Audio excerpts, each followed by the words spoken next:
X star films में आपका स्वागत है। एक्सस्टार फिल्म्स को सब्सक्राइब करने के लिए सब्सक्राइब का लाल बटन दबाएं और नए नए गाने सबसे पहले सुनने के लिए घंटी को दबाएं।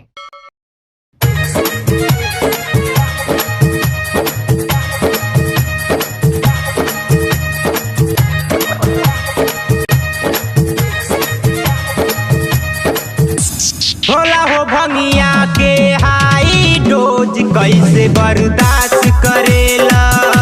भोला हो भंगिया के हाई डोज कैसे बर्दाश्त करेला। आवेला जब सावन कमर लगे पावन न केहू के उदास करेला, न केहू के उदास करेला। भोला हो भंगिया के हाई डोज कैसे बर्दाश्त करेला। भोला हो भंगिया के हाई डोज कैसे बर्दाश्त करेला। आवेला जब सावन कमर लगे पावन न केहू के उदास करेला, न केहू के उदास करेला। भोला हो भंगिया के हाई डोज कैसे बर्दाश्त करेला। भोला हो भंगिया के हाई डोज कैसे बर्दाश्त करेला।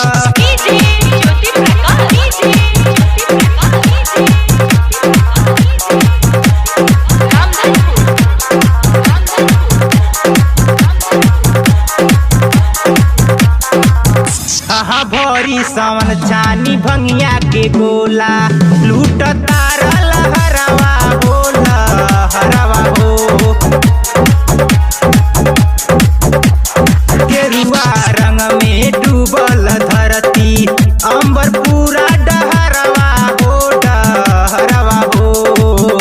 खोजिले तोहे रोजे सुन तू भोरे भोरे तू सबका में वास करेला, तू सबका में वास करेला। भोला हो भंगिया के हाई डोज कैसे बर्दाश्त करेला। भोला हो भंगिया के हाई डोज कैसे बर्दाश्त करेला। आवेला जब सावन कमर लगे पावन न केहू के उदास करेला, न केहू के उदास करेला।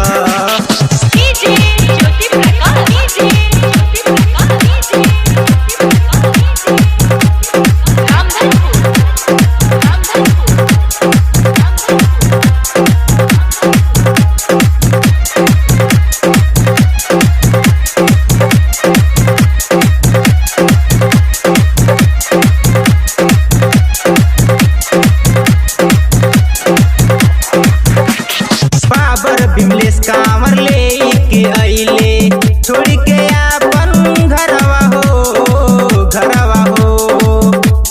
धन्य हो जाई है भगता ए भोला दे दीही दर्शनवा हो दर्शनवा हो। सपनों में नाही नाथ केहू के निराश करेला, निराश करेला, निराश करेला। भोला हो भंगिया के हाई डोज कैसे बर्दाश्त करेला। भोला हो भंगिया के हाई डोज कैसे बर्दाश्त करेला। आवेला जब सावन कमर लगे पावन न केहू के निराश करेला, न केहू के उदास करेला। भोला हो भंगिया के हाई डोज कैसे बर्दाश्त करेला। भोला हो भंगिया के हाई डोज कैसे